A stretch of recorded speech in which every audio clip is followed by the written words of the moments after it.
Well, the holidays are upon us, and depending on where you are in your area of recovery and your path and your journey, that might be a scary, overwhelming. Maybe you dread this time of year, but I really think that there are some strategies or some things that we can do to maybe change our mindset a little bit and walk into this season with some courage and strength and not let it feel like the monster in the closet that's going to take us out. But we are equipped with the full armor of God. So how do we walk into this season with a little bit more confidence and struggle well and grow through the holiday season? Today we're going to talk about it.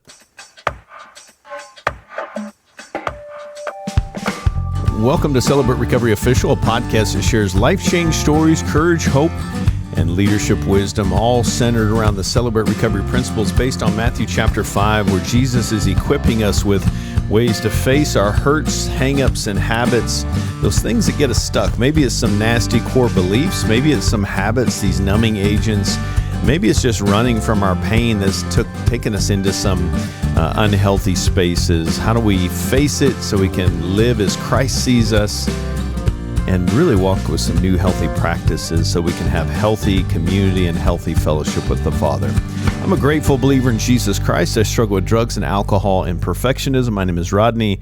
I'm the Global Field Director with Celebrate Recovery, and it's good to be back with you today. Thanks, as always, for giving us a high-star rating and a review. It helps us to reach more people.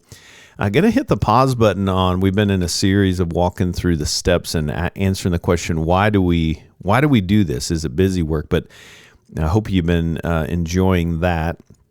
But I wanted to take a break and just, since we're in the holiday season, to kind of dive into that a little bit and maybe give you a little bit of oxygen for your soul. I hope this brings some encouragement for you, because the reality is the holidays tend to bring up memories. We tend to think of anniversaries, of loss of loved ones, relationships that are no longer. I mean, there's tends to bring up stuff. And what if I don't have a family around me? That's a whole nother thing that can be kind of grieving and feel lonely. Which, by the way, this is why we need to, even when we don't feel like it, we've got to get our rear end to Celebrate Recovery, to get around people. Don't listen to the enemy's lies. It tries to keep you isolated. And so maybe you're dealing with some pain. Maybe you're dealing with some grief, or you're struggling with a relationship. Maybe it's a relationship even with kids in your home. Maybe it's adult kids that are no longer in your home.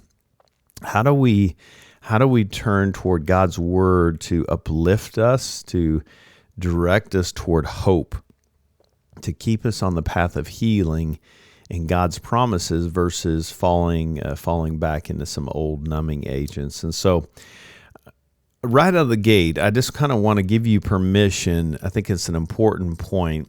Maybe the most important is we're facing our pain, is how important it is to acknowledge the pain and give yourself permission to feel the pain.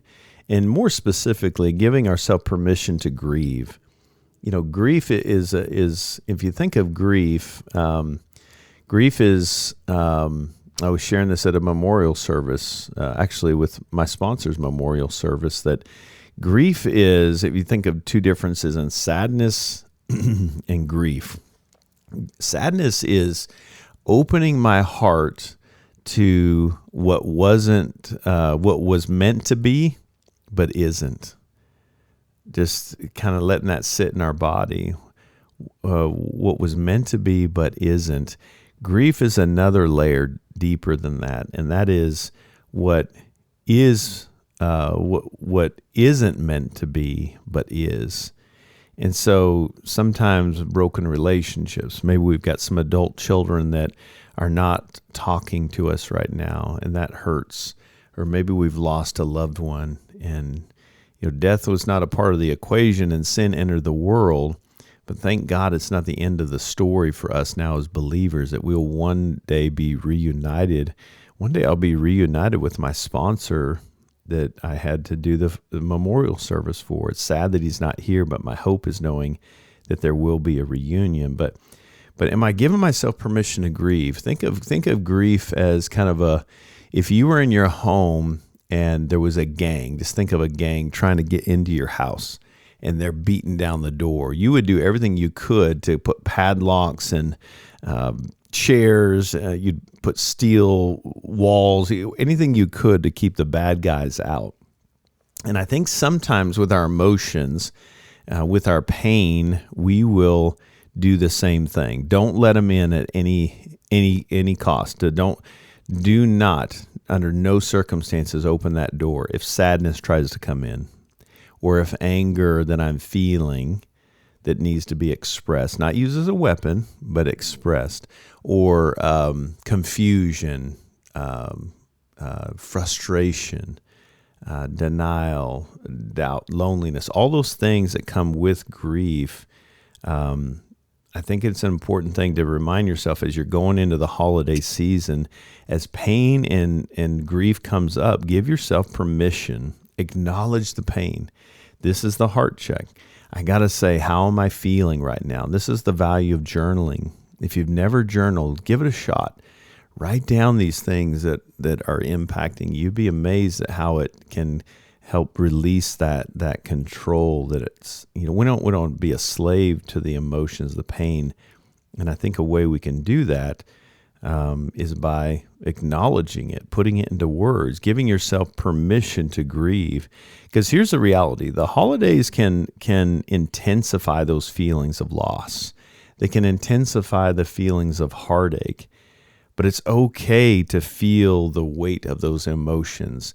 What if instead of trying to keep the gang of emotions out that it feels like they're going to hurt me, what if we let them in one by one and put them into words, notice them, organize them, invite them in, put them into words, share them with God, share them with another person, and feel it all the way to the end.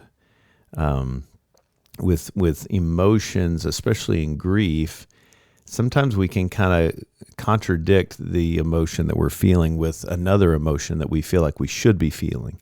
So it's a holiday season. My sponsor's no longer with me. Is it okay that I feel happiness sometimes? Well, gosh, I shouldn't feel happy right now. I lost my sponsor. No, it's okay to feel happiness and to feel that all the way through. I should let that feel all the way to the end. But if sadness comes up, I shouldn't shame that and say, you should have hope. He's in heaven, right? And so we kind of contradict the emotions that we're feeling with another emotion because we feel guilty about feeling what we're feeling. As someone once said that if 100 tears need to be shed, 50 just will not do. So I need to acknowledge those and be okay with feeling the weight of those emotions. I love Psalm 34:18. It's one I go to often. The Lord, and just take this in if you're in a hard grieving season or feeling some pain in relationships or your life. The Lord is close to the brokenhearted. He's close to you.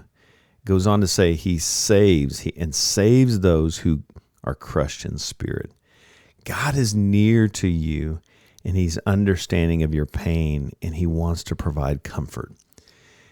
Are you willing to let him into that pain? I got to acknowledge it first.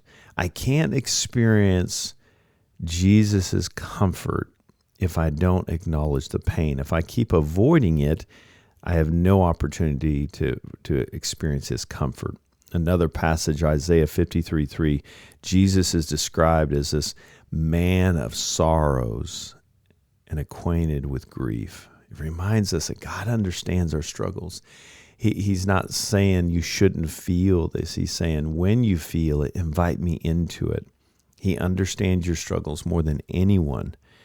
In fact, the scriptures remind us that he made himself poor so that we could become rich.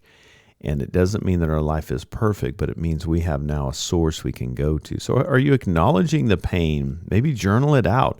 Talk to your sponsor. Talk to accountability. Go to those open share meetings and talk about what you're feeling in this season so that you don't become enslaved to them. The second thing is hold tight to God's promises of his presence. When we feel alone, and we talk about this in the powerless lesson, my wife and I were just talking about this. She just started a step study, and we were kind of unpacking the loneliness lesson. And the reality is, one of the things that when we do a reprint of the step study, we're going to talk about this, but loneliness is not in itself a choice. It's actually a feeling. But I need to acknowledge the feeling of loneliness. The choice happens in what do we do with the loneliness. It'd be like me saying, you have a choice to be sad or not. Well, do I? I mean, I can make a choice what I do with the sadness to not wallow in it, but I can't. When I feel lonely, I need to put that in words and then bring it to Him. When we feel alone, when it feels like you're alone, God's promise is that He's with you. He'll never leave you nor forsake you, especially in the most challenging times. And I know that's hard in the middle of it to take that in, but just know in your heart of hearts, in your loneliness, hold tight on to God's promises of His presence. He's with you. Deuteronomy 31:8 says, the Lord Himself goes before you. Just pause right there. He's gone before you, friend. He's gone before you, and it says, and will be with you. He will never leave you nor forsake you. Do not be afraid. Do not be discouraged. God's not leaving you. He's not going to forsake you. And He's not saying, don't be afraid, like stop being afraid. No, He's saying, it's almost like a loving dad saying, hey, I've got you. I'm not going anywhere. Just like a loving mother or a father would say to their child who wakes up in the middle of the night from a nightmare, thinks that there's a boogeyman in the closet, right? It feels so real. We don't come in and say, you're being silly. Stop it. No, we say, hey, I'm here. I'm with you. I'm not going to leave you until you calm down. I'm with you. So don't be afraid. Don't be discouraged. Isn't that a beautiful sight, a beautiful picture, just holding tight to God's promises of His presence in my life, in the struggle. Matthew 11:28 is another one. I love the full extent of this, but Jesus invites us to come to Him. What a great reminder. He says, come to me, all who are weary and heavy burdened, and I'll give you rest. We can find rest in His presence in this holiday season. We just have to rest on His promise. Do I believe that God is with me? And if I know He's with me, I can get through this season. It doesn't feel as scary when I know I have the Creator of the cosmos meeting me in that space. How are you doing on holding on tight to God's promises? Maybe journal that out. Maybe process with your sponsor. Maybe call an accountability partner. Maybe in your next Open Share small group, take some time to organize that maybe ask the question, if I'm not holding on tight to God's promises, maybe share what's my biggest fear, or what am I wrestling with that's keeping me from resting in God's promises. Can you see the value that could come from that and what that could mean for you in your life? It's huge. I got to acknowledge the pain, give myself permission to feel the sadness, the grief, and then hold tight to God's promises. I'm going to take a super quick break. When we come back, we'll continue kind of some just encouraging words on how to navigate the holiday season and struggle well through this season. I'll be right back. Stick with me. We'll continue the conversation. Hey friends, if you are looking for an online meeting, maybe you've not heard about it, we have a global online meeting that happens every single Wednesday at noon Pacific. People from all over the world, Australia, France, the Philippines, all over the world, people coming to bring their hearts into the room. We have a mini-moni, a testimony, and a devotional and then we break up into gender-specific groups. If you'd like to join us, noon Pacific on Wednesdays, go to celebraterecovery.com for the link. Hope to see you this week. Welcome back. So we're talking about that holding on tight. Here's a cool thing. You might try this. Go to whatever search engine you go to find things. Maybe it's Google, to find verses. Just type this in, verses that provide hope during difficult times or something like that, and just see what comes up. What are the promises of God that I can cling to that are in the Bible? And it will list out a ton of verses, probably more than you can take in. But here's a challenge. What if you wrote out those verses individually on a 3x5 card, and then you took one of those every day with you and taped it to your dashboard of your car, maybe tape it to your mirror in your bathroom, just somewhere where you can see it. Sometimes I've seen people take a dry erase marker and write the verse out on the mirror. We spend a lot of time looking in the mirror. It'd be nice to look in the mirror and see some truth and some hope. So a couple of things, those 3x5 cards, just take that in. When you're sitting at a stoplight, read that out loud.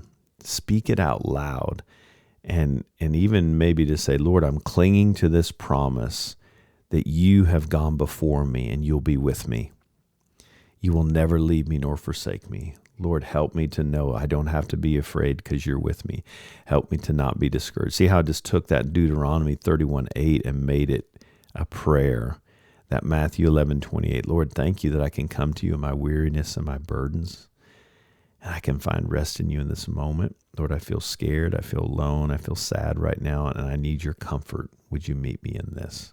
Pretty powerful to practice. So a couple things to think about. Third point, especially if you're struggling just with relationships, be honest with those that are in your family system. Model faith in the midst of your struggle. Sometimes our faith can bump into our theology, our pain can bump into our theology, and we feel guilty for feeling sad. Well, aren't we supposed to be joyful in all things? The way we can understand and embrace those truths is to be honest and model our faith. Faith giants in the scriptures modeled this. Jonah, Jeremiah, Moses, Rebecca, David, all of these faith giants expressed what they were feeling and what they were believing, and God ended up using them for big things. So especially if you've got little kids at home, it's a great reminder as parents. Your kids can pick up on your feelings. It's okay to show them when you're having hard moments. Hey, Mom is just having a hard day. Mom feels sad today, but I'm okay. God is holding me. But letting them into that to model that it's okay to talk about that. 2 Corinthians 1:3-4 says, God comforts us in all our troubles so that we can comfort others with the comfort we've received. What a cool thing that it will remind us, that it teaches our kids that they can find comfort in God, and we can share that with others. As God brings comfort to me as I'm talking to my kids, He helps me to comfort you when you feel sad. Remember that day you were feeling really sad or scared? God does the same thing for me. And sometimes moms and dads have hard days. And so what a cool opportunity. And then using it as an opportunity to model prayer with your kids, even modeling gratitude. What if you were intentional with your kids in this holiday season that, it's a hard season. Maybe we've lost someone, or we're going through a hard season, lost a job or a friendship or a loved one or whatever, is modeling prayer. Lord, today we feel sad and we miss our dad. We miss our friend. We miss our brother or sister, whatever. And Lord, thank you for the fun memories. Thank you that you are with us, that you're never going to leave us nor forsake us. Just focusing, modeling prayer through gratitude and even a reliance on God, showing everyone in our home, especially those that we're leading in our home, that it's okay to struggle. And especially it's okay and it's vital that we lean on God. And even some of those promises that you wrote out, what if you read those out loud with your kids? I feel sad today, but here's a promise that I'm clinging to, and I'm grateful God is meeting me and that He's comforting me. He's gone before me, sweetheart. He's with me. He's never going to leave me. He's never going to leave you. He's never going to forsake either one of us, and therefore we don't have to be afraid because he's with us. How cool would that be? But be honest with your kids. Model that faith in those disciplines in the midst of the struggle. Sometimes it appears it's easier to model that when things are going well. But how do we model that so we don't spin out in the hard struggles? Look for small moments of joy and celebrate God's faithfulness. There's a reason we call it Celebrate Recovery. We're trying to model some just an attitude of joy. Joy doesn't mean that we're always happy. There's an internal joy because we can celebrate God's faithfulness. And here's the thing, holidays don't have to be perfect. I know that our perfectionistic brothers and sisters are like, wait, what? You don't have to have the perfect house. You don't have the perfect decorations. It doesn't even have to be the perfect dinner prepared. The most important thing, in fact, think about your childhood. Some of us had some hard childhoods, but there's probably some good things that we can remember. If there is, what were the things that stood out? Maybe it was that your mom used to make a special dish, and how cool was that? But I bet the biggest memory in it is that she made it for you, and it was a tradition, right? We don't need everything to be perfect. In fact, I can't recall a time that my memory was, oh man, I remember how clean our house was when I was 4. Oh man, it was just amazing. Or man, every decoration was pretty and perfect, and we had the china dishes out, and they were just perfect, and everything was clean, and the house was, all that stuff. The holidays don't have to be perfect. It doesn't mean that we're all, pretty dressed, and just being with each other. That's what I love, just reframing that. They don't have to be perfect to be meaningful. And here's the thing, in looking for those small moments of joy, look for small, beautiful moments happening. And that could be a cool thing to reflect in your journal. I loved that I got to hug a sister at Celebrate Recovery, and she told me how good it was to see me. Thank you for that. Hearing my kids laugh when we were watching that silly Christmas movie, or when we were driving down the road singing songs as loud as we could. Thank you for that memory. We're trying to find those small moments and celebrate them. Those are the meaningful things. Thanks for the time of just being quiet, and we were just staring at the campfire, or we're staring at the fireplace and hearing the crackling of the wood and looking at the Christmas light. Whatever it is, we're trying to find small little things. The way my granddaughter looked at me, the way she had that sweet twinkle in her eye, the way she smiled at me, and the way she giggled when I was tickling her, or whatever. Those small, meaningful moments can be priceless. Lamentations 3:22-23 says, because of the Lord's great love, we are not consumed. Hold on to this, for his compassions never fail. They're literally new every single morning, guys. Great is your faithfulness, Lamentations says. God's mercies are fresh, brand new every single day. And it helps provide some beautiful glimpses of his love, even in those hard seasons. So how can you reconnect with and be aware of God's beauty today? Maybe it's seeing the snow. Maybe it's seeing the leaves falling from a tree. Maybe it's seeing the way the trees are moving with the wind, or the way the rain's coming down, and how it's giving all your plants a beautiful drink, and how God is faithful to provide what we need. The sunshine in my face. All those are just glimpses of his love, but we got to focus on his beauty, his goodness. Where's God good today? Thank you, Lord, that I have another day. You chose to wake me up, and I have another day of sobriety as I'm on the road to recovery. How cool is that? Psalm 126:5 says, those who sow with tears will reap with songs of joy. Trust that your moments of joy will come, is what I would tell you. They will come. Again, don't equate joy with happiness. Joy is seeing beauty in the midst of the mess. I went to help some friends in North Carolina with some hurricane cleanup, and I remember we were eating some sandwiches, and one of the guys that's been there cleaning up for a while, he came over to me and said, "Look up." And we see all this destruction around us. He says, "Look up." And we looked up, and I saw the most beautiful trees with the leaves turning and the sun peeking over and hitting those leaves perfectly. And it just kind of took my breath away. It's easy to look at the destruction around us and miss the beauty in the destruction, in the chaos. So here's what I would tell you. Maybe you're not experiencing a lot of joy. Look to see if you can find some small moments, but trust that those moments of joy will come, even if you're in a season of sowing with tears, as Psalm 126 says. We will reap with songs of joy. That's the promise. Do you believe that? Can you take that in? So important that we believe that and trust that. If God's with me, even if I'm sowing with tears, I will reap with songs of joy. What a great verse to just pray out loud at the stoplight. Lord, I'm in a season of sowing with tears, but Lord, I'm believing with confidence. I'm trusting that my moments, that I will reap with songs of joy. Those moments of joy will come. And thank you that those come from you, Father.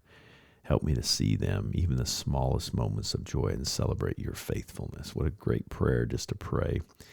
And then the last point for this conversation, hold on to hope. Hold on to hope for healing. Hold on to hope for renewal in the season that you're in. In fact, I often tell people when I'm working with them with grief is in your journal, at the top of your journal, write this down. I'm in a season of grief, and the pain will change. I'm in a season of grief and pain, and the pain will change. What a great reminder for us. Remind yourself, remind your family that God's promises offer hope for a future filled with peace and restoration. Not perfection. Not everything looks perfect and sweet and everything's lined up perfectly. That's a perfectionistic. That's the woulda, coulda, shouldas that get us in trouble. But that there's a hope of a future filled with peace and restoration. This pain will change. I'm in a grieving season. This pain will change.